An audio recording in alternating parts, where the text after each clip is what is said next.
Eu sou Raquel Vieira, 33 anos. No último Natal, meus pais colocaram 3 sacolas de presente brilhantes na frente dos 3 filhos da minha irmã, declarando em voz alta: "Isto é uma recompensa para os netos que deixam os avós orgulhosos." Na frente dos meus 2 filhos, Lia, de 8 anos, e Theo, de 5 anos, havia apenas espaço vazio.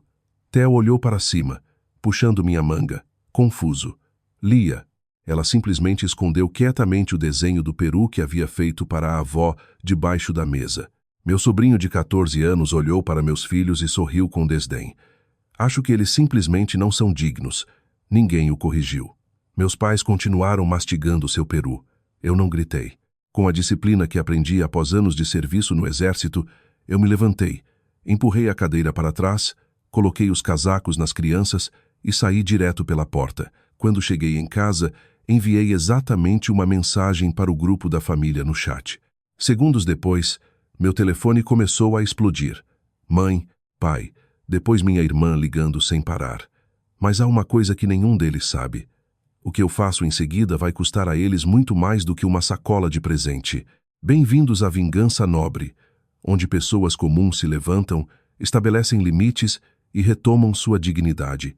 Se você já foi o outsider em sua própria família de sangue, esta história é para você. Curta, comente e se inscreva.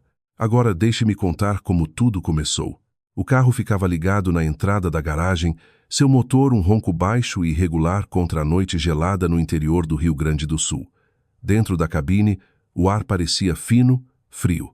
Levou exatamente 22 minutos para chegar da casa dos meus pais até nosso apartamento. 22 minutos de um silêncio pesado e sufocante. Eu mantive as mãos nas 10:02. Meus nós dos dedos estavam brancos, ossos Stark contra o couro gasto do volante. Eu não olhei pelo retrovisor. Não consegui, ainda não. Eu só observava as linhas amarelas da estrada sendo engolidas pela escuridão. Uma voz pequena e fina veio do banco de trás. Era Lia. Mamãe. Eu não pisquei. Sim, querida. Por que a vovó não gosta da gente? A pergunta era um pedaço de vidro irregular na minha garganta. Meu aperto aumentou até o volante gemer sob as palmas. Eu não chorei. Eu tinha esquecido como fazer isso havia muito tempo. Em algum lugar entre a areia e as noites, sem dormir da minha vida antiga. Ela está enganada. Lia, eu disse. Minha voz plana e dura como uma laje de granito. Você não fez nada errado. Você e Theo são exatamente quem devem ser.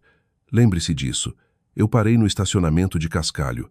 Eu os levei para dentro, movendo-os pela rotina como se estivesse seguindo uma lista de verificação. Pijamas, dentes, cama. Eu apertei os cobertores firmemente em volta dos ombros deles, do jeito que eu costumava arrumar uma mochila. Arrumado, ordenado, seguro. Uma vez que a porta do quarto deles clicou fechada, o silêncio do apartamento invadiu. Era alto. Era o tipo de quietude que faz seus ouvidos zumbirem.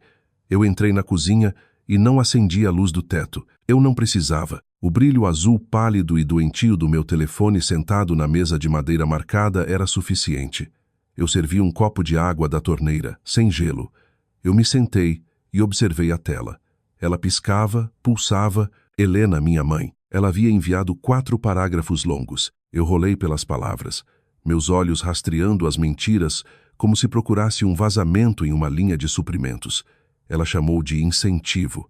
Ela disse que as sacolas de presente eram uma forma de celebrar o desempenho acadêmico e motivar Lia e Theo a fazerem melhor. Motivação para um menino de 5 anos. Eu senti um gosto amargo no fundo da boca. Eu olhei ao redor da minha cozinha pequena e apertada. 2 anos atrás, eu tinha enviado cada centavo do meu adicional de risco. O dinheiro extra que ganhei por ficar no calor e na poeira, enquanto as pessoas atiravam umas nas outras de volta para esta cidade. Eu enviei para que Helena pudesse arrancar seus armários velhos e podres e colocar mármore branco e uma geladeira de luxo. Eu paguei pela própria mesa que eu tinha sido forçada a deixar. Agora meus filhos nem tinham um lugar nela. Eu deslizei para a próxima mensagem. Roberto, meu pai. Raquel, pelo amor de Deus, peça desculpas para sua mãe. Você sabe como ela fica. Apenas deixe para lá para que possamos ter paz pelo menos uma vez. Paz. A versão dele de paz era uma morte lenta. Ele era um homem que assistiria seus próprios netos sangrarem se isso significasse não ter que ouvir a voz da esposa durante o jantar.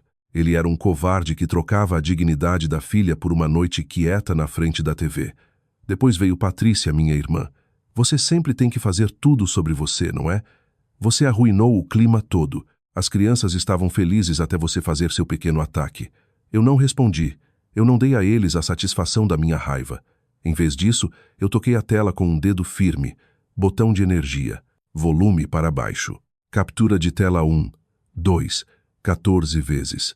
Eu salvei cada palavra, cada mentira, cada pedaço de sujeira psicológica que eles jogaram em mim. Eu os movi para uma pasta. Eu a nomeei evidências. Eu configurei o telefone para não perturbe. A luz azul morreu. A cozinha ficou negra. Eu fiquei sentada ali no escuro por um longo tempo, ouvindo o zumbido da geladeira. Eu estava cansada de ser um caixa eletrônico. Eu estava cansada de ser o plano B. Eles pensavam que estavam me dando uma lição. Eles não perceberam que eu era quem estava tomando nota. As semanas se arrastaram. Eu fiquei longe. Eu trabalhei nos fornos às 4 da manhã, minhas costas doendo, minhas mãos cheirando a fermento e sal. Eu ignorei as chamadas perdidas. Eu ignorei as iscas. Então a primeira semana de dezembro chegou. Um envelope pesado cor creme caiu na minha caixa de correio. Sem endereço de remetente, mas eu reconheci a caligrafia. Era a escrita perfeita e praticada de Helena. Eu o abri de pé no balcão. Um cartão presente da Magazine Luiza caiu. R$150. Eu olhei para o cartão dentro. Estava impresso com uma coroa e alguns enfeites. Dentro, na mesma caligrafia arrumada, dizia para Lia e Theo. Meu nome não estava lá. Nenhuma menção. Eu assenti para Raquel. Era como se eu tivesse sido apagada da tinta. Eu não era mais uma filha. Eu nem era mais uma pessoa. Eu era apenas a guardiã dos netos que eles queriam brincar como bonecos. Eu olhei para o cartão e depois para o espaço vazio onde meu nome deveria estar. Eu não sentia a picada que esperava. Eu senti outra coisa. Uma clareza fria e afiada. A linhagem estava acabada. A ponte era cinzas. Eu peguei meu telefone e disquei um número que eu tinha salvo semanas antes. Escritório da DRA. Carolina Mendes. Uma voz disse. Aqui é Raquel Vieira. Eu disse, minha voz firme. Eu tenho os arquivos prontos. É hora de começar. A cozinha era um gelo às 4 da manhã. Eu não me incomodei com o aquecimento. Eu gostava do ar afiado e mordente. Ele parecia honesto. Eu cliquei na luz fluorescente do teto. E ela zumbiu ganhando vida com um piscar doentio, lançando sombras longas e irregulares pela mesa de aço inoxidável de preparo. Eu puxei um saco de 27 kg de farinha da despensa. Minha lombar deu uma pontada quente e afiada. O tipo de dor profunda que se instala nos ossos quando você passou anos demais carregando peso que não era para aguentar. Eu ignorei. Eu medi. Eu pesei 300 G, exatamente. A balança digital não tinha motivo para mentir para mim. As pessoas, por outro lado, mentiam por esporte. A batedeira industrial pesada era uma fera. Ela gemia enquanto os ganchos de aço rasgavam a manteiga fria e o açúcar. Um baque rítmico baixo que ecoava pelas paredes de linóleo. Eu fiquei ali, braços cruzados, observando a pá girar. 73 tortas de maçã com caramelo salgado.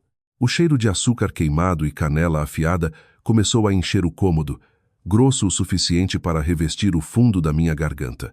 Era um bom cheiro. Cheirava a trabalho. Cheirava a ficar à tona. Cada torta era um tijolo na parede que eu estava construindo para manter meus filhos seguros da rua. Eu me movi pelos movimentos com uma velocidade prática e espasmódica. Eu não pensei na voz da minha mãe. Eu não pensei no silêncio do meu pai. Eu só observava o timer. O esgotamento físico era a única coisa que mantinha o barulho na minha cabeça de ficar alto demais. Janeiro atingiu a cidade como um cobertor cinza e úmido. A correria das festas havia diminuído, mas meus pedidos não só diminuíram, eles evaporaram. Eu estava na loja bem numa manhã de terça, olhando o preço de um galão de leite, quando vi a senhora Gable da igreja local. Normalmente, ela era do tipo que me encurralava por 20 minutos só para perguntar sobre minha receita de massa. Hoje, ela me viu chegando e de repente ficou fascinada pelo rótulo nutricional de uma lata de ervilhas genéricas. Ela virou o carrinho e correu para o corredor da farmácia sem dizer uma palavra. Não era só ela, era a cidade toda. Eu podia sentir o peso dos olhares no posto de gasolina. Eu ouvia o silêncio repentino quando entrava na loja de ferragens local. Helena tinha estado ocupada. Eu sabia como ela trabalhava. Ela passaria a tarde de domingo sentada no banco de trás, enxugando os olhos com um lenço de renda, contando para qualquer um que ouvisse que eu tinha cortado ela dos netos. Ela é tão perturbada desde que voltou, ela suspiraria, a voz pingando com aquela falsa piedade de domingo de manhã. Nós tentamos de tudo, mas algumas filhas simplesmente não querem ser salvas. Eu me sentei na minha pequena mesa de cozinha aquela noite, a de madeira marcada e perna bamba. A tela do meu laptop era um mar de vermelho. Os pedidos haviam caído 44% em um único mês. Aquilo não era uma maré ruim. Aquilo era um ataque. O aluguel do meu espaço de cozinha comercial venceria em 5 dias. A conta de luz estava no topo de uma pilha de correspondência. Um aviso laranja neon da companhia de energia que parecia um tiro de advertência. Helena estava fazendo mais do que falar. Ela estava me matando de fome. Ela sabia minhas margens. Ela sabia que eu pagava o plano de saúde de Lia e Theo do meu próprio bolso. Ela me queria quebrada e desesperada. Ela me queria rastejando de volta para a cozinha de mármore branco dela, implorando por um empréstimo para que pudesse colocar a coleira de volta. Na tarde seguinte, eu estava entregando um pequeno lote de biscoitos na floricultura do centro. Marta não me deixou nem colocar as caixas antes de agarrar meu braço e me puxar para o depósito dos fundos. O ar lá atrás era grosso com o cheiro de terra úmida e rosas refrigeradas. Marta não fazia conversa fiada.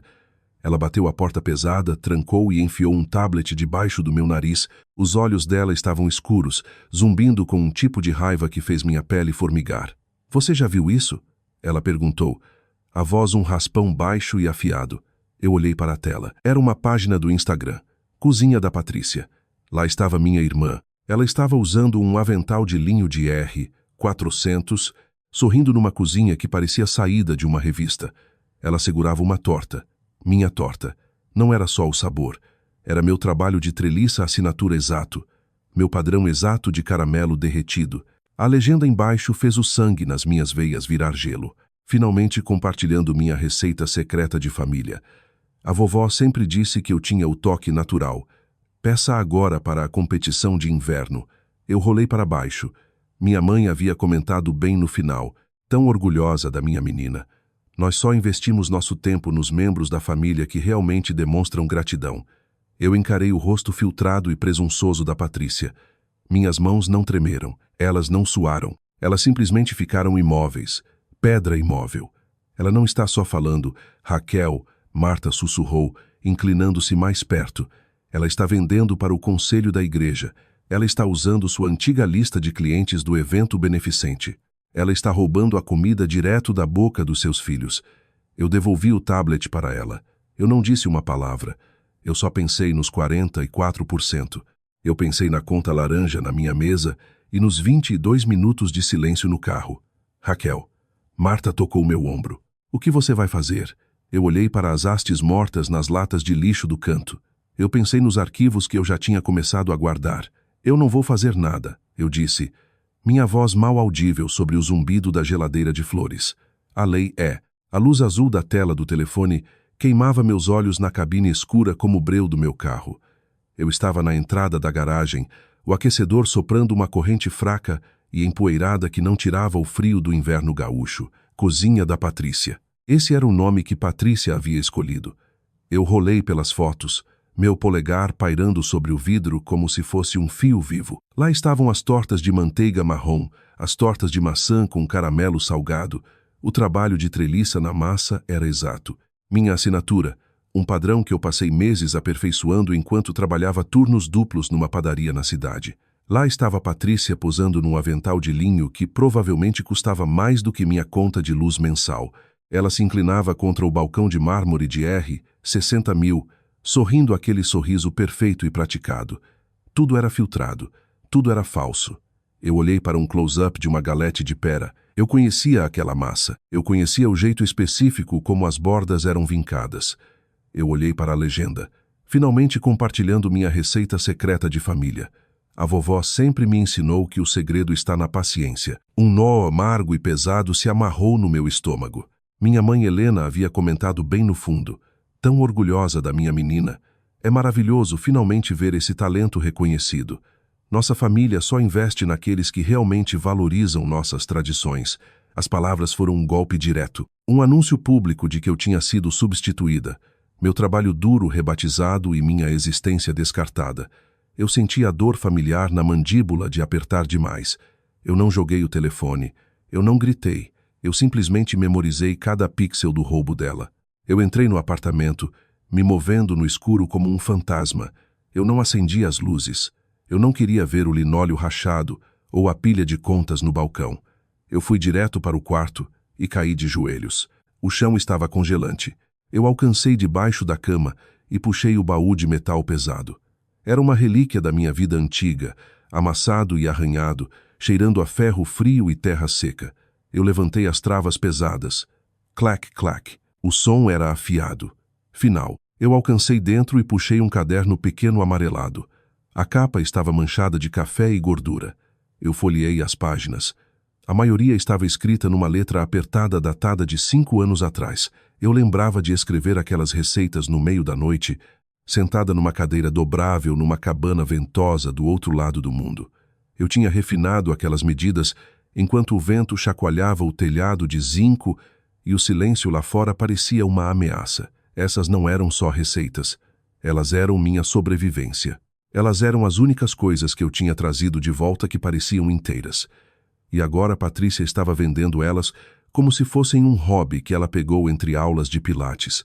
Na manhã seguinte, o ar na cidade parecia grosso e cinza. Eu me sentei no escritório da Dra.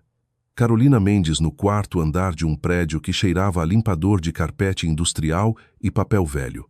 As paredes eram um bege opaco, e o único som era o tic-tac rítmico de um relógio que parecia contar os minutos até minha próxima conta. Carolina não me ofereceu café. Ela não perguntou como eu estava. Ela sentou atrás de uma mesa cheia de pastas Manila e olhou para mim com olhos frios como uma manhã de fevereiro. Eu gostei disso. Eu não estava lá por simpatia. Eu estava lá por um golpe. Eu coloquei uma pasta preta grossa na mesa dela. O som do papel batendo na madeira era pesado. Dentro estavam meus cadernos originais, os certificados com data dos cursos de confeitaria que eu tinha pago com meu próprio dinheiro e os extratos bancários mostrando cada centavo que eu gastei com ingredientes e equipamentos nos últimos 2 anos. Eu alcancei na bolsa e puxei um maço de dinheiro, 8.000. Tudo em notas de 20 e 50. Dinheiro que eu tinha guardado pulando refeições e usando o mesmo par de botas até as solas ficarem finas como papel. Eu empurrei a pilha para ela. Eu quero bloquear o pedido de registro da cozinha da Patrícia, eu disse. Minha voz era uma linha reta, e eu quero um aviso de cessar e desistir enviado até o fim do dia. Ela está usando minha propriedade intelectual e alegando que é um legado de família. É uma mentira. Carolina não piscou. Ela contou o dinheiro com a eficiência de uma máquina. Seus dedos longos se moveram rápido, o papel estalando no quarto quieto. Eu terei o rascunho pronto até às 3, ela disse. Ela não sorriu. Ela só pegou a caneta. Eu saí do escritório e entrei no vento cortante da rua. Meu telefone vibrou no bolso. Uma mensagem de Marta. Era um arquivo de imagem. Eu abri e pela primeira vez em muito tempo minha respiração falhou. Era uma captura de tela de um chat privado de grupo. O nome no topo dizia Comitê de Planejamento. Os membros eram Helena, Patrícia e meu pai, Roberto. A data das mensagens era 14 dias antes do Natal.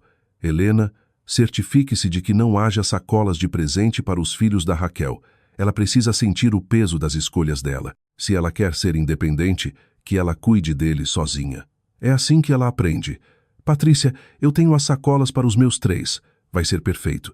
Vai dar o tom quando eu anunciar meu negócio. Ela não vai conseguir dizer uma palavra sem parecer a irmã ciumenta. Roberto, se é isso que você acha melhor. Meu coração não acelerou. Ele desacelerou. Ficou profundo e firme. Isso não era um mal-entendido. Não era um erro.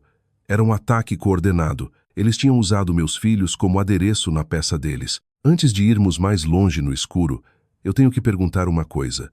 Se você já teve um irmão ou pai roubar o crédito do seu trabalho duro enquanto você lutava para sobreviver, deixe a palavra sozinho nos comentários.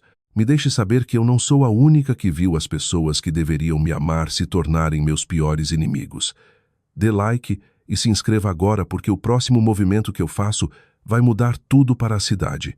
Eu olhei para a captura de tela uma última vez, meus olhos queimando. A traição não era mais uma picada, era um mapa.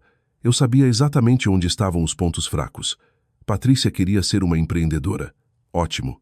Eu ia dar a ela uma aula magna de como uma dona de negócio de verdade lida com uma ladra. Eu guardei o telefone e senti o ar frio encher meus pulmões.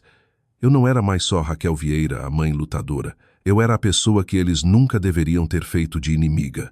O comitê de planejamento, eu sussurrei para a calçada vazia. Espero que vocês tenham planejado para isso.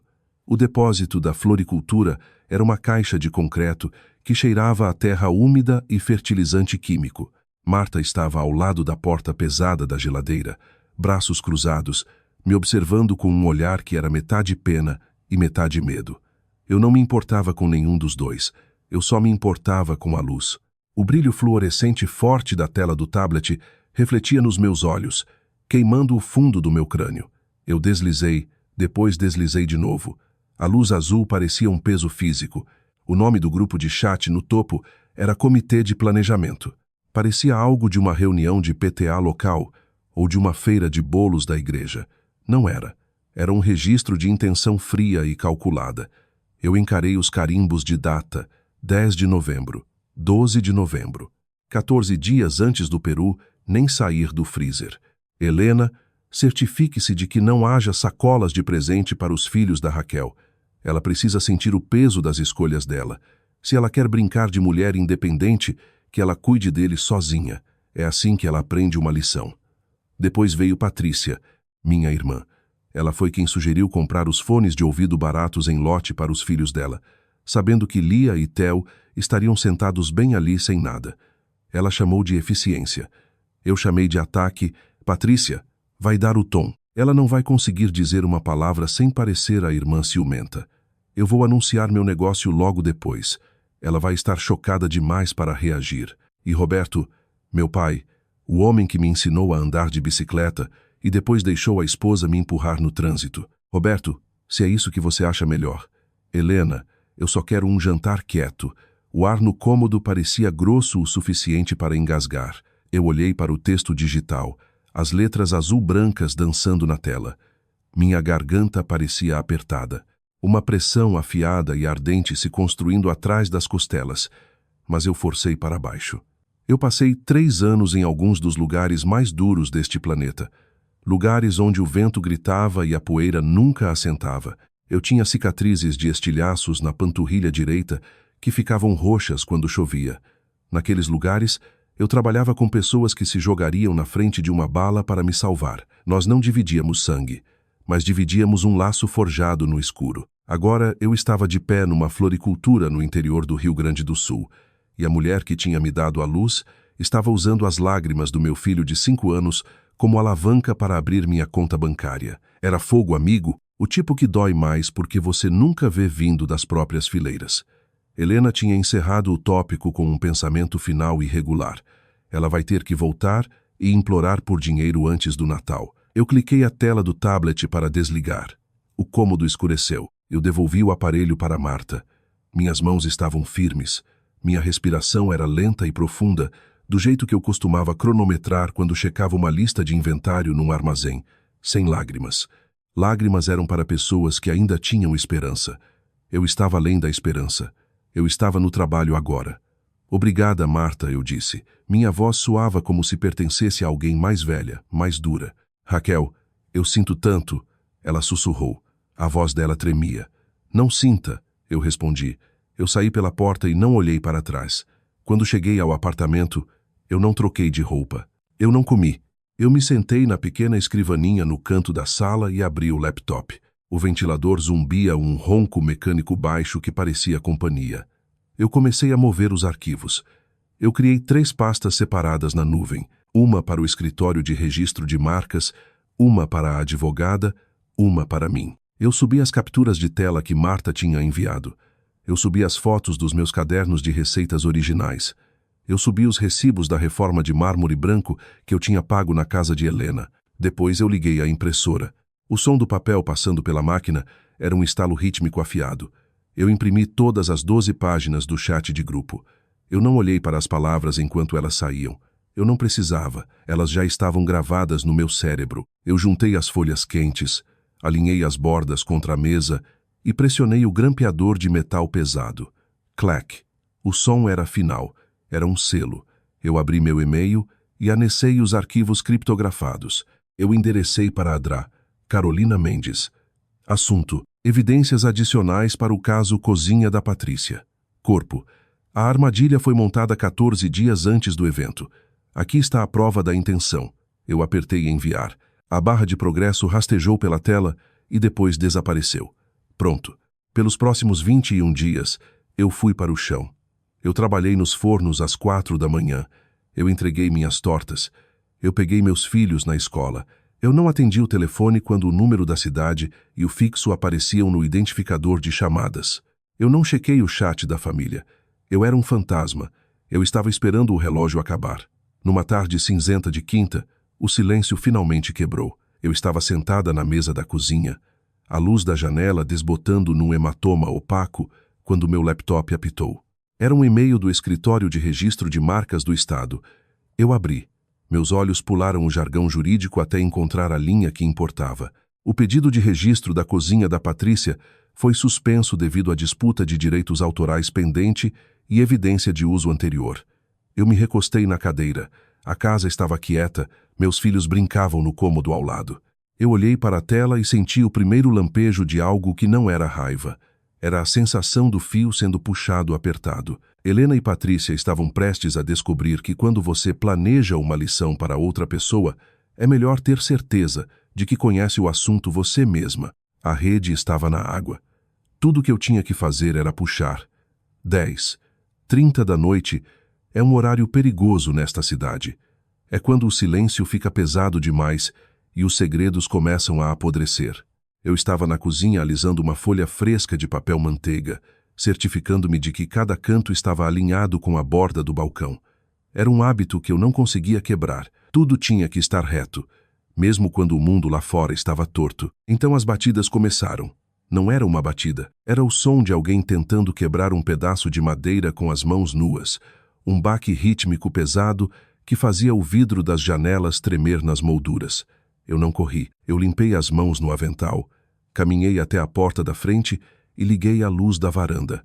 A lâmpada laranja piscou 2 vezes antes de lançar um brilho doentio sobre a varanda. Helena estava lá. O cabelo dela, normalmente laqueado num capacete prateado rígido, estava se desfazendo. O rosto dela era um vermelho manchado e raivoso, e mesmo através da madeira grossa, eu podia sentir o cheiro azedo, fermentado, do vinho barato de caixa que ela mantinha escondido atrás do detergente. Eu não abri a porta principal, eu só destranquei a porta de madeira pesada e deixei a tela de malha trancada entre nós. Eu fiquei ali, braços cruzados, as costas retas como uma barra de aço. "Retire isso, Raquel." Ela sibilou. A voz dela era um raspão irregular contra o silêncio da rua. "Você liga para aquela advogada sua agora e diz que foi um erro. Você está nos fazendo parecer lixo na frente da cidade toda. As pessoas na igreja estão fazendo perguntas. Você está envergonhando esta família por causa de alguns bolos malditos." Eu não vacilei. Eu observei uma mariposa bater contra a luz da varanda que piscava. "Você escolheu as sacolas de presente, Helena," eu disse, minha voz baixa, caindo naquele tom profundo e plano que geralmente calava as pessoas. "Você deixou 2 lugares vazios na sua mesa. Isso não é sobre tortas. É sobre o fato de que você pensou que podia me matar de fome. Isso é só a conta chegando." Ela deu um passo para trás cambaleando, os olhos arregalados e vidrados. Ela tentou mudar de marcha, a boca tremendo enquanto tentava o papel de mãe angustiada. Eu não dei a ela a chance de começar as lágrimas. Eu agarrei a maçaneta da porta de carvalho pesada e bati fechada. O clique da tranca foi a única resposta que ela recebeu. 15 minutos depois, o telefone fixo na parede da cozinha começou a gritar. Eu não atendi. Eu observei a secretária eletrônica girar até o toque parar. Depois começou de novo. Na terceira tentativa, eu peguei o receptor. Eu não disse alô. Raquel, a voz do meu pai veio pelo fio. Ele soava cansado, desgastado, como um homem que tinha passado 40 anos, sendo esvaziado por dentro. Sua mãe está na sala chorando os olhos para fora. Minha cabeça está latejando. Só pelo amor de Deus. Você não consegue simplesmente deixar o negócio de confeitaria para lá? Dê as receitas para ela. Deixe a Patrícia ficar com o nome. Eu só quero um pouco de paz nesta casa. Você quer que eu passe o resto da vida lidando com isso? Eu me encostei na parede, encarando as marcas de arranhão no piso de linóleo. Uma memória me acertou, afiada e fria. Eu tinha 18 anos, de pé na varanda da frente com uma mochila no ombro, pronta para entrar num ônibus que me levaria para o outro lado do mundo. Eu estava apavorada. Meu estômago estava em nós. Meu pai tinha ficado ao lado da porta de tela, mãos nos bolsos. Ele não me abraçou. Ele não disse que estava orgulhoso ou que sentiria minha falta. Ele só olhou para o chão e sussurrou. Não deixe sua mãe triste enquanto você estiver fora, Raquel. Eu não quero ouvir sobre isso. Mesmo quando eu estava indo para o escuro, a única preocupação dele era o volume na própria sala de estar. Ele era um homem que vivia na sombra de uma valentona, porque era mais fácil do que ficar na luz. Roberto, eu disse, minha voz como uma lâmina. Patrícia é uma ladra. Ela não só pegou uma receita, ela está tentando tirar a comida do prato de Theo e Lia, e você está me ligando porque sua esposa está fazendo barulho demais. Raquel, ela é sua mãe. Pergunte uma coisa a si mesmo, pai. Eu o cortei. Meu aperto no telefone apertando até os nós dos meus dedos estalarem. Pergunte a si mesmo por que você ficou sentado e assistiu ela tratar seus netos como se não existissem. Pergunte a si mesmo por que você deixou ela pisar neles só para poder terminar seu peru em paz. Eu só quero que as coisas voltem ao normal, ele murmurou. Não existe normal, eu disse. Existe só o que acontece em seguida. Eu desliguei. Eu não esperei ele suspirar ou fazer outra desculpa. Eu me abaixei e puxei o fio da tomada com um puxão afiado. A casa ficou silenciosa, verdadeiramente silenciosa, sem mais toques, sem mais choro pelo fio. Eu andei pelo apartamento, checando as trancas. Eu chequei as crianças. Elas estavam dormindo. A mãozinha de Theo enrolada num punho, Lia com o cabelo espalhado pelo travesseiro. Elas estavam seguras. Eu voltei para a cozinha, derramei o resto do meu café morno na pia e observei o líquido marrom girar para o ralo. Eu estendi a mão e desliguei o interruptor das luzes da cozinha. Uma a uma, os cômodos ficaram escuros. Eu fiquei no meio da sala de estar, deixando meus olhos se ajustarem às sombras. Amanhã de manhã era a feira de produtores. Amanhã, Patrícia estaria de pé na barraca chique com um sorriso falso e meu trabalho roubado. Eu pensei na pasta preta sentada na minha escrivaninha. Eu pensei nos recibos e nas capturas de tela. A limpeza das fileiras tinha acabado. A casa estava limpa. Agora era hora de trabalhar. Eu me deitei no sofá, completamente vestida, e fechei os olhos. Eu não dormi, mas não precisava. Eu só esperei o sol nascer sobre as colinas, sabendo que quando nascesse, a cidade não teria um único lugar para se esconder. Os postes de metal da barraca estalavam juntos na névoa pré-amanhecer, um som frio e oco que ecoava pelo estacionamento vazio da feira de produtores de Vila Alegre. Eram 5h45 da manhã. O ar estava grosso com o cheiro de asfalto úmido e o aroma amargo fraco de café torrado dos vendedores madrugadores. Minha respiração saía em curtas baforadas cinzentas. Minhas mãos, ásperas e calejadas de meses amassando massa e esfregando panelas industriais, pareciam rígidas no frio cortante. Eu não me importava. A dor física me mantinha afiada. Eu trabalhava com um ritmo firme e quieto. Cada estaca era cravada no chão com um único golpe pesado.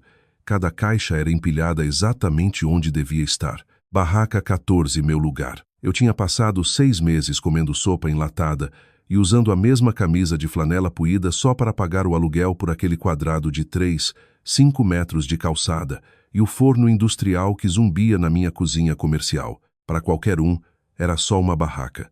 Para mim, era a colina onde eu ia ficar de pé. No centro da minha mesa, eu coloquei um pequeno cartaz desenhado à mão. Era trabalho da Lia, um monte de flores tortas, e as palavras doces do vale, escritas em giz roxo tremido. Eu alisei as bordas da toalha branca até o tecido ficar esticado e plano, sem rugas, sem erros. Eu dei um passo para trás e esperei, braços cruzados sobre o peito, observando o sol começar a subir no horizonte. Às 8:00 da manhã, o silêncio tinha ido embora. O lote era um enxame de barulho. O chacoalhar de caçambas, os gritos dos vendedores, o cheiro de escapamento de diesel. Então eu vi. Um SUV branco brilhante parou no meio-fio, estacionando metade na calçada, como se as regras não se aplicassem a ele. Patrícia saltou. Ela estava usando um casaco de grife e botas que nunca tinham visto um dia de trabalho de verdade. O marido dela, Marcos, veio atrás, o rosto vermelho do esforço de carregar caixas plásticas pesadas. Eles montaram a 15 metros de distância. Eu observei Patrícia direcioná-lo como uma diretora de palco. Em 20 minutos, um banner de vinil enorme foi desenrolado. Cozinha da Patrícia. Gritava em letras cursivas douradas. Era chamativo. Era caro. Era uma mentira. Depois meus pais chegaram. Helena e Roberto. Minha mãe não olhou na minha direção nem uma vez. Ela marchou direto para a barraca da Patrícia, ajustando a exibição das tortas. Minhas tortas com um sorriso maternal orgulhoso. Roberto seguiu, distribuindo panfletos para os vizinhos que passavam, rindo e apertando mãos. Eles estavam interpretando o papel da família perfeita e apoiadora. Eles se moviam pela multidão, vozes altas e alegres, agindo como se eu fosse invisível, como se eu fosse só uma estranha na barraca 14 que não pertencia. O ostracismo era um peso frio no meu estômago, mas eu não deixei transparecer. Eu não me mexi, eu não gritei. Eu fiquei atrás do meu balcão e vendi meu pão e minhas tortas para os poucos clientes regulares que ainda ousavam olhar nos meus olhos. Eu sentia os olhares. Eu ouvia os sussurros das senhoras da igreja. Que pena! Elas murmuravam, olhando da exibição brilhante da Patrícia para minha barraca simples e quieta. Às 11:00 da manhã, a feira estava no auge. O calor subia do pavimento e a multidão estava densa. Patrícia, encorajada pela fila longa na barraca dela, decidiu que era hora de uma volta da vitória. Ela caminhou até lá, braços cruzados, um olhar presunçoso e condescendente no rosto. Ela parou bem na frente da minha mesa, os olhos varrendo o desenho da Lia com puro nojo. Ela se inclinou, a voz um sussurro baixo e irregular que mal passava pelo barulho da multidão. Retire a reclamação, Raquel, ela disse, os olhos frios. O Marcos já tem os advogados dele de prontidão. Você só está se fazendo parecer desesperada. Ninguém aqui quer comprar de uma irmã amarga e ciumenta. Apenas vá embora antes de se fazer parecer ainda mais idiota. Eu não respondi. Eu não pisquei. Eu podia sentir os olhos dos clientes ao nosso redor se virando. Eles esperavam a explosão. Eles esperavam que eu gritasse, que eu chorasse, que eu cumprisse a imagem que Helena tinha pintado de mim por meses. Eu não dei essa satisfação a eles. Eu me movi devagar. Eu alcancei debaixo da mesa e peguei a alça da minha mochila velha e desbotada. O zíper deu um som metálico afiado quando eu abri. Minha frequência cardíaca ficou plana, profunda e firme. Eu não sentia mais raiva. Eu me sentia como um juiz prestes a ler o veredicto. Eu tirei a pasta preta. Ela era pesada, cheia com 12 páginas de evidências impressas em cores e o caderno original manchado de óleo do meu tempo fora. Eu a coloquei na madeira áspera da mesa. Thud. O som era pesado. Era final. As pessoas na fila ficaram quietas. O sorriso da Patrícia não desapareceu, mas os olhos dela piscaram para a pasta. Ela ainda não sabia o que tinha dentro. Ela achava que isso era uma briga de sentimentos. Ela não percebia que eu tinha trazido os recibos. Se você já teve que ficar no frio e ver um membro da família tomar crédito pelo seu suor e lágrimas, eu preciso que você deixe a palavra verdade nos comentários agora. Apoie esta jornada dando like e se inscrevendo, porque o que acontece quando eu viro esta primeira página vai despedaçar a cozinha da Patrícia pedaço por pedaço. Eu mantive a mão plana na capa da pasta. Eu olhei Patrícia direto nos olhos e pela primeira vez o dia todo deixei um sorriso frio e pequeno tocar meus lábios. Você quer falar de advogados, Patrícia? Eu disse, minha voz cortando o barulho como uma lâmina. Então vamos falar da lei. Eu virei a capa. O rosto da Patrícia não só empalideceu, ficou cinza. O palco estava montado. A multidão observava, e para a cidade, o show finalmente tinha acabado. A pasta preta estava na mesa de cedro áspera como um peso de chumbo. A multidão na feira de produtores de Vila Alegre não se mexia. O ar estava grosso com o cheiro de pêssegos maduros demais e o cheiro oleoso quente de uma barraca de churros próxima. Patrícia ficou congelada. O avental de linho caro dela, o que não tinha uma única mancha de farinha, parecia absurdo sob o sol forte do Rio Grande do Sul. Ela tentou rir, um som alto e frágil que morreu no fundo da garganta quando viu o olhar nos meus olhos. Você quer falar dos advogados do Marcos, Patrícia? Eu disse. Minha voz era um raspão seco e plano. Vamos começar com isto. Eu virei a primeira página. Eu não fiz com gentileza. O papel estalou no silêncio, um som como um galho seco quebrando. Eu bati a mão num documento protegido por uma capa plástica. Era minha licença comercial para Doces do Vale. A data no topo era clara, impressa em tinta preta ousada e intransigente. 23 meses atrás. Olha a data, eu disse, inclinando-me. Eu podia sentir o perfume caro dela, algo floral e enjoativo, que não pertencia a um estacionamento empoeirado.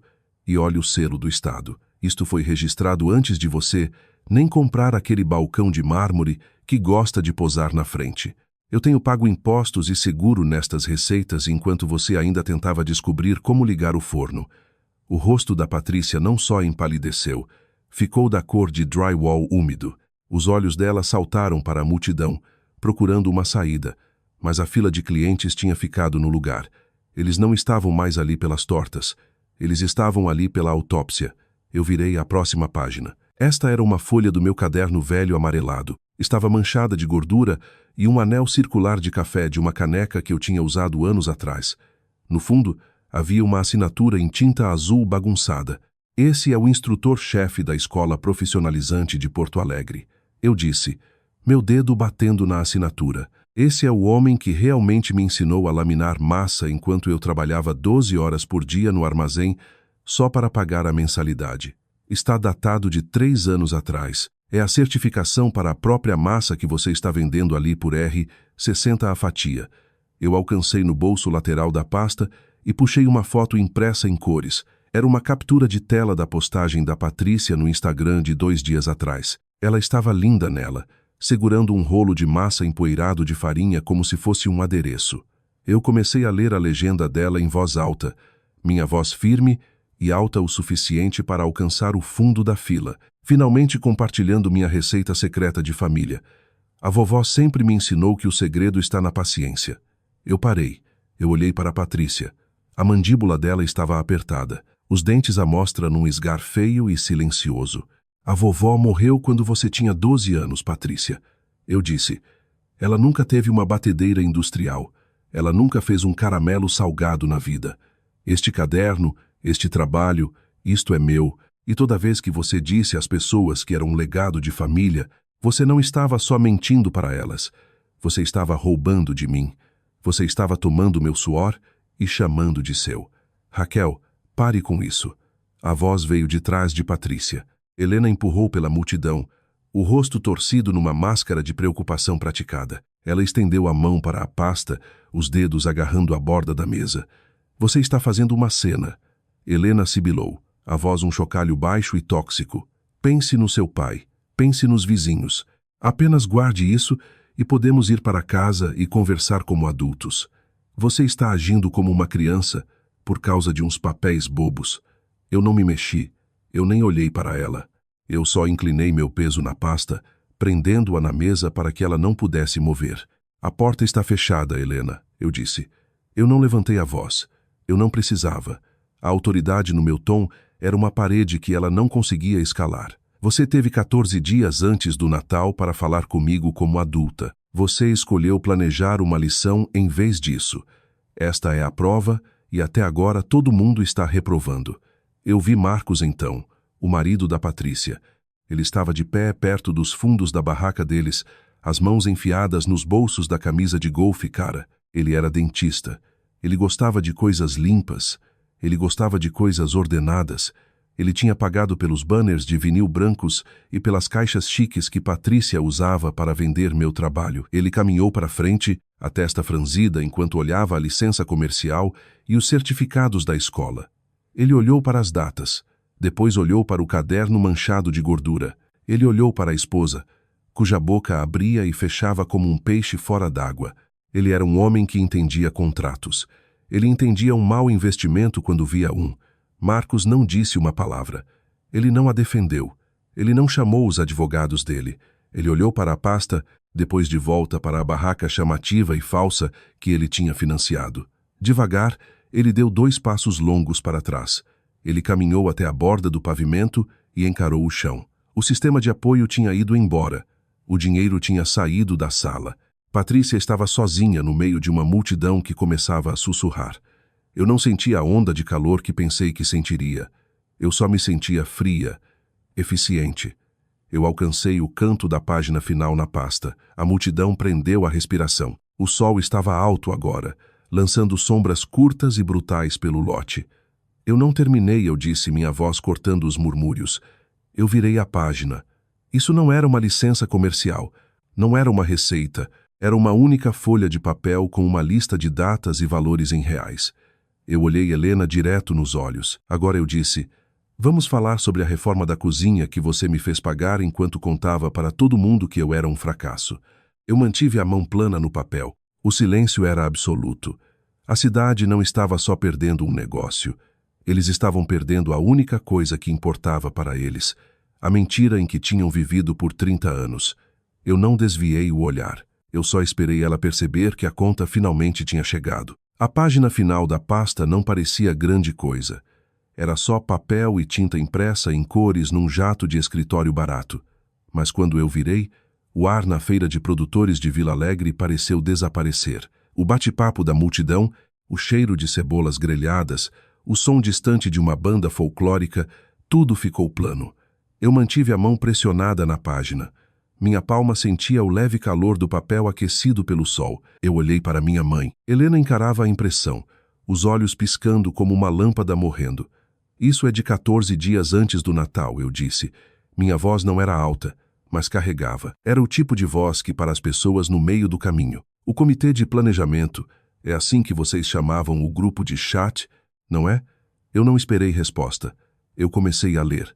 Patrícia, eu tenho os fones de ouvido em lote para os meus 3. Vai ser perfeito. Dar o tom cedo. A Raquel não vai conseguir dizer uma palavra sem parecer a irmã ciumenta. Eu pausei. Uma mulher num vestido floral a 60 centímetros de distância arfou, a mão voando para a boca.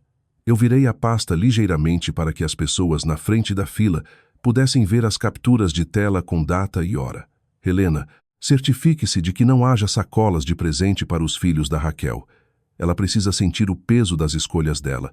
Se ela quer ser independente, que ela cuide dele sozinha. É assim que ela aprende uma lição. O silêncio que se seguiu era pesado. Era o tipo de silêncio que geralmente precede uma tempestade. Eu olhei para meu pai, Roberto. Ele estava de pé a 1 metro atrás da minha mãe, as mãos enfiadas tão fundo nos bolsos que os ombros estavam encurvados. Ele não olhava para mim, ele não olhava para a multidão. Ele só encarava uma rachadura no asfalto, o rosto um cinza opaco e ceroso. Ele tinha visto essas mensagens. Ele tinha estado naquele chat. Ele tinha assistido a esposa planejar o assalto emocional de uma criança de 5 anos e uma de 8 anos, e tinha ficado quieto só para evitar uma dor de cabeça. Eu senti um nó frio e duro de desprezo apertar no meu peito. Ele não era só um espectador. Ele era quem segurava a porta aberta enquanto a ladra entrava. Uma lição? Eu sussurrei, a palavra com gosto de cobre na boca. Vocês queriam ensinar uma lição para Theo e Lia. Vocês queriam usar as lágrimas deles para ver se podiam me fazer rastejar. Vocês não se importavam com as tortas. Vocês não se importavam com o negócio. Vocês só queriam me ver quebrada. Helena finalmente estourou. A máscara da boa avó cristã não só escorregou, ela se estilhaçou. O rosto dela se torceu, a boca virando uma linha fina e irregular. Ela deu um passo à frente, os saltos clicando afiados no pavimento. Tudo isso, todo esse drama não teria acontecido se você tivesse simplesmente vindo para casa no Natal. Ela sibilou, a voz dela era fina. vibrando com uma energia desesperada e feia. Se você não fosse tão teimosa, se você tivesse simplesmente pedido desculpas por arruinar o Natal, poderíamos ser uma família de novo. Você é quem está fazendo isso, Raquel. Você é quem está arrastando nosso negócio privado para a lama. Era o movimento clássico, a mudança, o rastejar da culpa. Mesmo com a evidência olhando na cara dela, ela tentava encontrar um jeito de me fazer a vilã da história dela. Eu fechei a pasta com um estalo. O som era como um tiro. Thud. Vocês não entendem, Helena, eu disse. Minha voz caindo uma oitava, ficando pedra fria. Não existe casa para voltar. E quanto aos meus filhos, você não menciona eles. Você não olha para eles. Vocês estão oficialmente fora da vida deles. Vocês nunca mais vão tocar neles de novo. Antes que ela pudesse gritar de volta, uma sombra caiu sobre a mesa. Um homem numa camisa polo bege com um emblema de administração da feira no peito entrou no espaço entre nós. Ele tinha um walkie-talkie preso no cinto que chiava com estática, um som elétrico áspero que cortava a atenção. Ele olhou para a pasta, depois para a barraca chamativa da cozinha da Patrícia, depois de volta para mim. Raquel? Ele perguntou. Eu o conhecia. Ele era um cara local. Tinha trabalhado nos portos antes de pegar este emprego. Ele sabia como era um dia de trabalho duro. Os papéis estão na primeira página, Mike. Eu disse. Disputa de marca e evidência de roubo. Eles estão vendendo minhas receitas registradas sob um nome fraudulento. Mike não precisava ouvir mais nada. Ele se virou para Patrícia, que estava de pé atrás do balcão, as mãos tremendo tanto que ela tinha que agarrar a borda da madeira. Nós temos uma política de tolerância zero para esse tipo de coisa. Patrícia, Mike disse, a voz alta o suficiente para toda a fileira ouvir. Eu vi os e-mails do escritório do Estado. Vocês estão violando o regulamento da feira. Vocês precisam desmontar agora. O rosto da Patrícia foi de cinza para um branco doentio. Vocês não podem fazer isso. Meu marido. Eu não me importo com seu marido, Mike interrompeu. Ele bateu no walkie-talkie. Preciso de 2 caras na barraca 12 para uma expulsão. Tragam as plataformas. Estamos limpando o lote. Os próximos 20 minutos foram um desastre em câmera lenta. A multidão ficou para assistir. Eles assistiram enquanto Marcos, o marido da Patrícia, caminhava para longe sem dizer uma única palavra para ela. O rosto dele uma máscara de puro constrangimento enquanto ia para o SUV. Eles assistiram enquanto Patrícia e Helena tinham que se atrapalhar para desmontar o banner dourado enorme. Os postes de metal batiam e chacoalhavam no pavimento. Um som caótico e desesperado. Cada vez que um poste batia no chão, parecia outro pedaço da vida falsa deles se quebrando. Roberto ficou ali como um fantasma, eventualmente ajudando eles a jogarem as caixas de tortas roubadas no carro. Eles não pareciam mais a família perfeita. Pareciam pessoas que tinham sido pegas com a mão na massa numa sala escura. Enquanto o SUV branco se afastava, os pneus cantando levemente no asfalto quente, uma calma estranha se instalou sobre a barraca 14. Eu fiquei atrás da minha mesa de madeira simples. O cartaz de giz roxo da Lia ainda estava lá, bem no centro. A fila de clientes começou a se mover, mas eles não iam para o espaço vazio onde Patrícia tinha estado. Eles estavam virando para mim. Um a um, eles se aproximaram. Eles não pediam amostras, eles não pediam receitas, eles só compravam o que estava na mesa. Marta veio da barraca de flores, os olhos molhados. Ela não disse nada, ela só apertou minha mão. A palma dela era quente e sólida. A batalha tinha acabado. O campo estava limpo. Mas enquanto eu olhava para o lugar onde meus pais tinham ficado, eu não me sentia como uma vencedora. Eu só me sentia como uma mulher que finalmente tinha parado de carregar a bagagem de outra pessoa. Eu me abaixei e endireitei a pilha de guardanapos no balcão. Quadrados, ordenados, feitos. O volante parecia um peso de chumbo nas minhas mãos. As estradas secundárias do Rio Grande do Sul eram engolidas por uma névoa espessa e congelante que se agarrava ao para-brisa como lã molhada. 55 km/h. O zumbido baixo e constante dos pneus no asfalto era a única coisa me mantendo de pé. No banco de trás, Theo e Lia estavam encostados um no outro, a respiração suave e rítmica no escuro. Eu olhei para eles no retrovisor, os rostos pequenos iluminados pelo brilho verde do painel. Eles não sabiam sobre a pasta preta. Eles não sabiam sobre a cena na feira, ou como a multidão tinha assistido o império da tia deles desabar numa pilha de vinil barato e mentiras. Eles só sabiam que estavam seguros. Eles sabiam que pela primeira vez em semanas, meus ombros não estavam encolhidos até as orelhas. A adrenalina tinha ido embora. No lugar dela havia um esgotamento profundo nos ossos que fazia minha medula parecer areia molhada. Eu parei o carro no estacionamento de cascalho do meu complexo de apartamentos, as pedras rangendo sob os pneus com um som afiado e solitário. O motor tiquetaqueava enquanto esfriava, um estalo metálico no ar quieto da noite. Eu me movi com uma precisão pesada e lenta. Eu carreguei Theo primeiro, a cabeça dele um peso morto quente no meu ombro, depois Lia. Eu os coloquei nas camas, alisando os cobertores e arrumando os travesseiros com a mesma exatidão extrema que eu usava para as crostas das tortas. Sem rugas, tudo no lugar. Eu fiquei na porta do quarto deles por um longo minuto, observando o subir e descer dos peitos. Eu não estava só guardando o sono deles. Eu estava guardando a linha que eu tinha traçado na terra. Eu entrei na cozinha e não acendi a luz. O único brilho vinha do poste da rua lá fora, lançando sombras longas e esqueléticas pelo linóleo. Eu me sentei na mesa pequena e escutei a geladeira. Ela tinha um zumbido baixo e chacoalhante, uma vibração mecânica que parecia a única companhia que eu tinha. Eu alcancei meu telefone. Ele estava virado para baixo no balcão de laminado, vibrando como um inseto preso contra a superfície dura. Buzz, buzz, buzz. Eu o peguei. 31 notificações. O chat da família era um cemitério digital. Eu rolei por elas devagar, meu polegar se movendo com um desapego frio e mecânico. Eu não sentia mais a picada. Eu só sentia um senso opaco de reconhecimento, como olhar para uma conta velha que você já pagou. As mensagens da Patrícia vinham num fluxo irregular e frenético. Você arruinou minha vida. O Marcos está dormindo no quarto de hóspedes. Você acha que é tão melhor que a gente porque foi embora e brincou de heroína. Você é uma traidora, Raquel. Uma traidora. Você humilhou a mãe na frente da cidade toda. Espero que você esteja feliz com sua pequena vitória. Depois Helena, a mestra do rastejar da culpa. Eu estou aqui no escuro chorando, Raquel.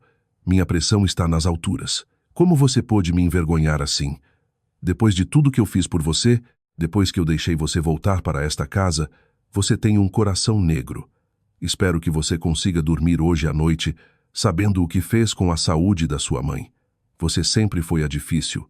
E finalmente Roberto, o elo fraco, o homem que ficava parado enquanto o mundo queimava, desde que tivesse uma cadeira confortável para sentar.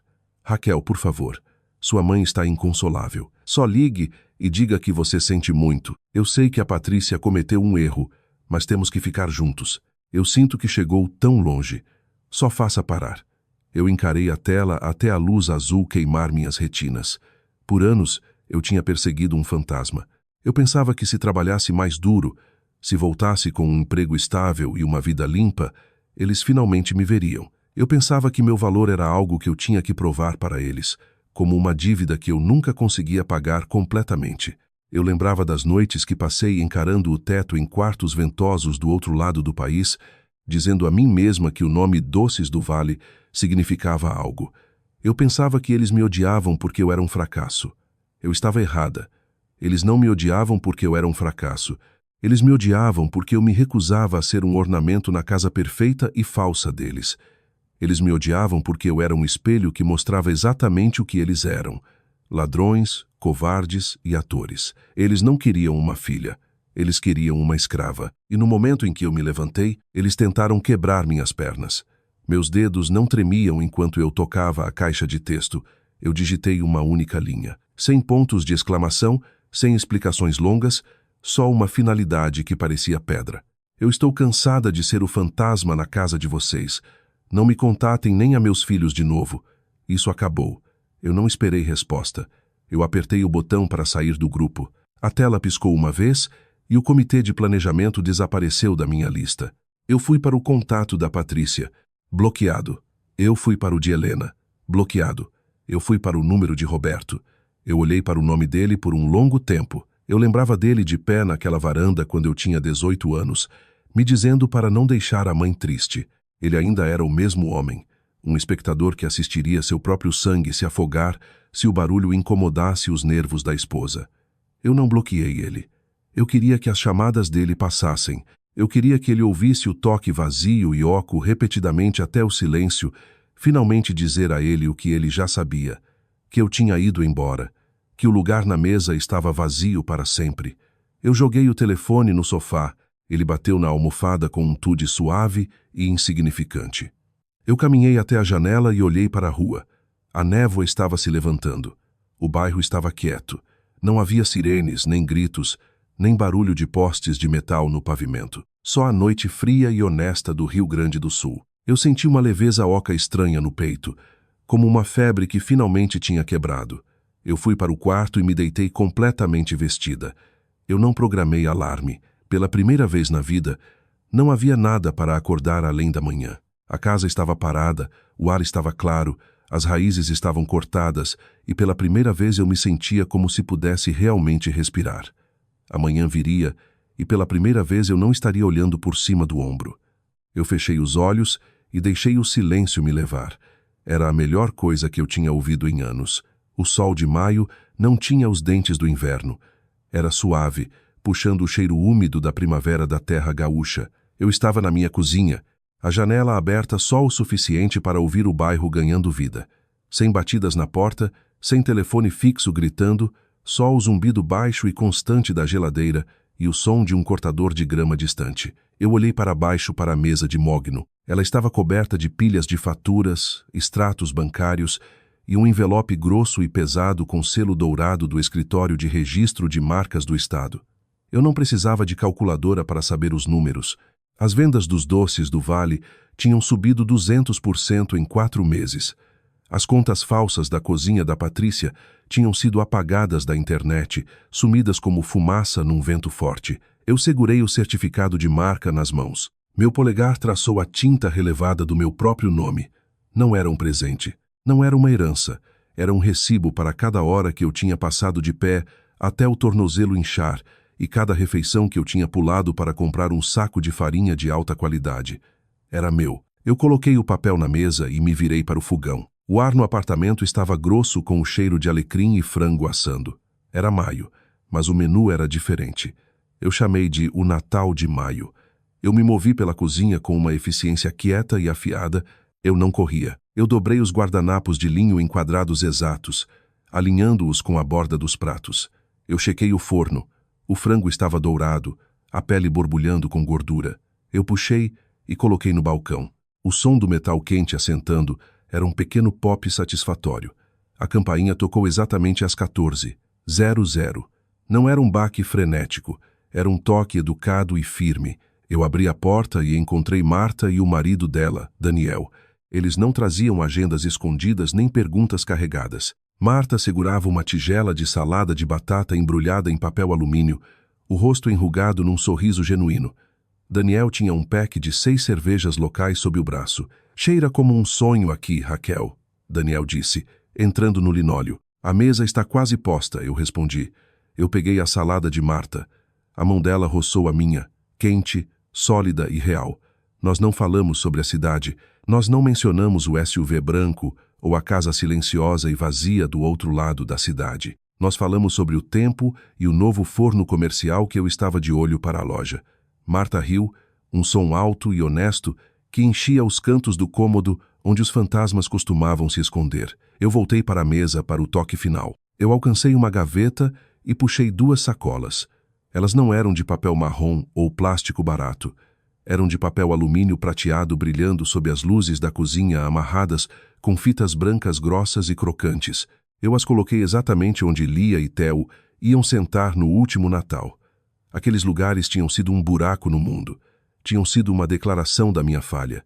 Hoje, eles eram o centro do cômodo. "O jantar está pronto", eu chamei. Lia e Theo vieram correndo do quarto, as meias deslizando no piso de madeira. Eles pararam na mesa, os olhos arregalados ao verem a mesa posta. O olhar de Theo travou nas sacolas prateadas. Ele olhou para mim, o rosto uma mistura de confusão e esperança. "É para nós, mamãe?", ele perguntou, a voz pequena. "Mas nem é feriado." Eu me sentei e o puxei para perto. Eu passei a mão pelo cabelo dele, sentindo o calor da cabeça dele contra minha palma. Eu olhei para Lia, que já estava estendendo a mão para a fita prateada. Eu não sentia mais o aperto no peito. Eu não sentia a necessidade de olhar por cima do ombro. O ciclo estava quebrado. A corrente estava partida. Tudo de bom nesta mesa é seu, Theo, eu disse. Minha voz era firme, uma promessa esculpida em pedra. Sempre vai ser seu. Você não precisa ganhar. Você não precisa implorar. Você só precisa estar aqui. Ele sorriu e rasgou o papel prateado. O som do alumínio amassando era alto e brilhante. Lia riu, segurando um novo conjunto de fones de ouvido, os bons, os que eu tinha guardado por 3 semanas para comprar. Eles não olharam para trás. Eles não perguntaram sobre a vovó ou a tia Patrícia. Eles estavam ocupados demais vivendo na casa que eu tinha construído para eles.